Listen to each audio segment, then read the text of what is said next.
The driver must give his muscles a chance to relax. The vehicle must be serviced and checked. The time card must be signed by a course official, and then back to the road.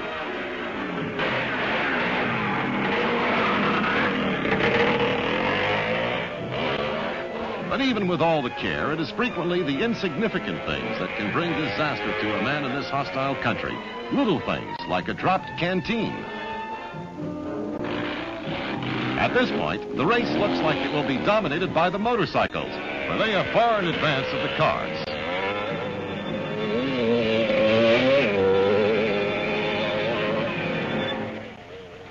Then the cars do begin to come in. George Haddock and Jimmy Smith are followed by Vic Wilson and Ted Bangles. Crews and officials work to get them in and out in a hurry. With nightfall, the hardships just past are nothing compared to those still to come. At El Arco, the problem is just to find the checkpoint. Service and repairs are accomplished with the aid of flashlights and Coleman lanterns. The leading bike, now ridden by J.N. Roberts, is hopelessly lost in a thick ground fog somewhere to the south, as the leading car, driven by George Haddock, pulls into El Arco. They have been on the road for 12 hours and 39 minutes, with Vic Wilson breathing down their neck.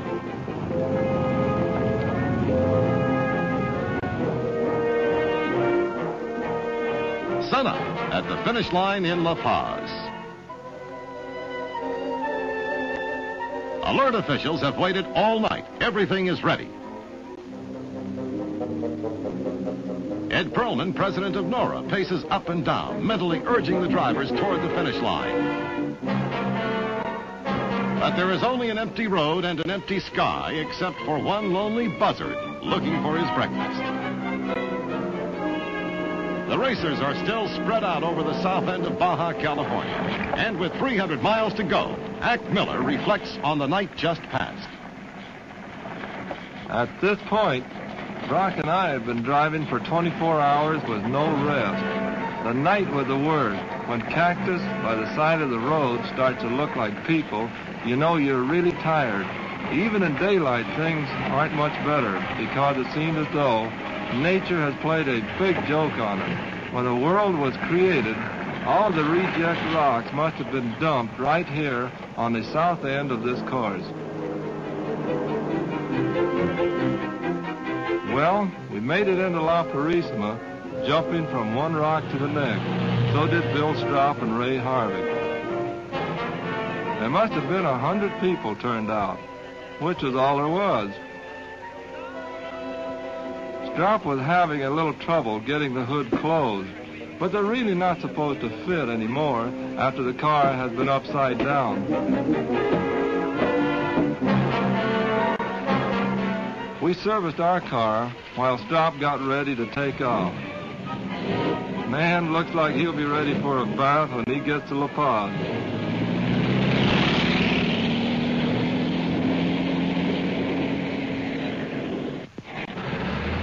Well, we get underway again.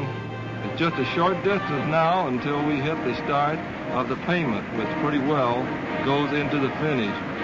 We've been sliding over rocks so long that we almost had to learn to drive all over again. This is where we made up some time, but this part of the road is probably as bad as any other part, because when you're tired and driving at high speed, anything can happen. At the finish line, the crowd grows larger by the hour. Where are the racers? There's nothing anyone can do but wait.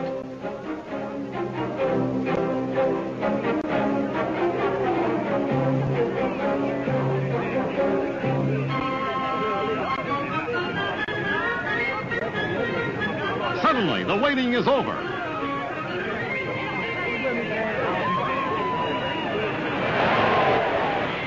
It's Vic Wilson and Ted Bangles, and they've been on the road 27 hours and 38 minutes, and that is a new record by almost 3.5 hours.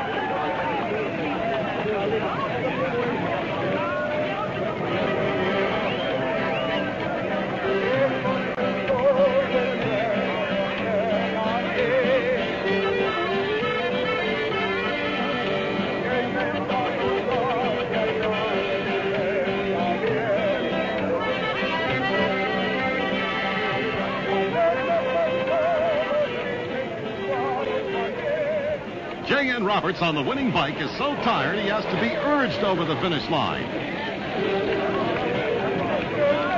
Right behind him is John Barnes. Roberts' only comment is, unreal. Now they begin to come in more frequently. Tiny Thompson and Les Choate could have won had they not stopped to give help to another competitor in trouble.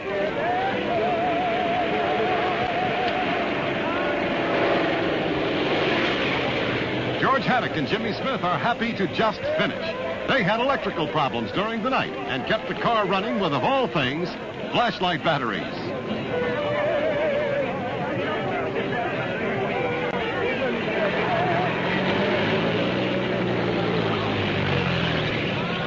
Chuck Owen and Orrin Nordine are first in their class. They didn't need those roll bars, but you never know. Al Rogers on another bike. That miner's lamp on his helmet helped him through the long night.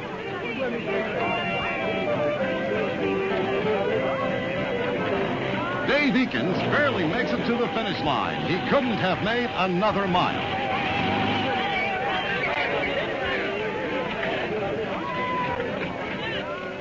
Rodney Hall and Larry Miner crossed the finish line with a new record for four-wheel drive vehicles.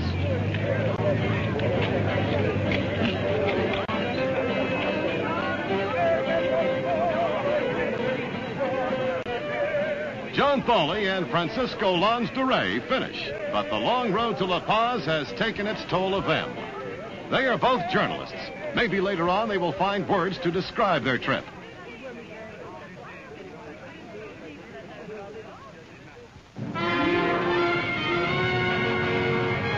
For Ack Miller and Ray Brock, the long hours are over.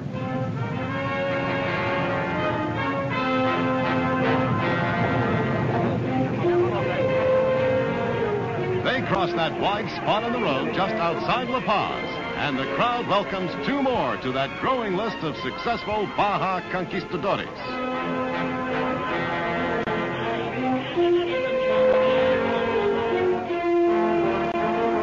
Tired, dirty, and happy, they finish, but others are still on the road to La Paz as the sun goes down.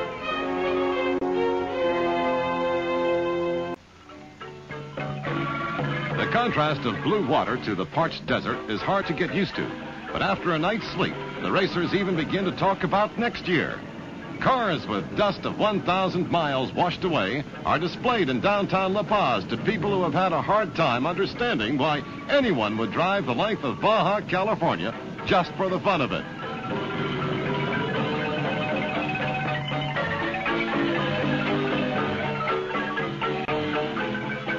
Some of them are bent and battered, but they are all ready for the long trip home.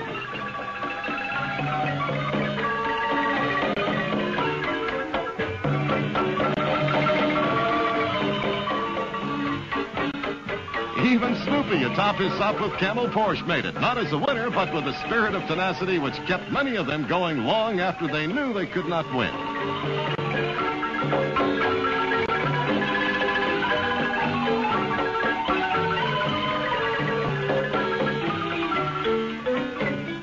It is time now to talk and relive some of the adventures of the road, to quench the thirst and sample the food of another country, to sit under palm trees that grow down to the sea.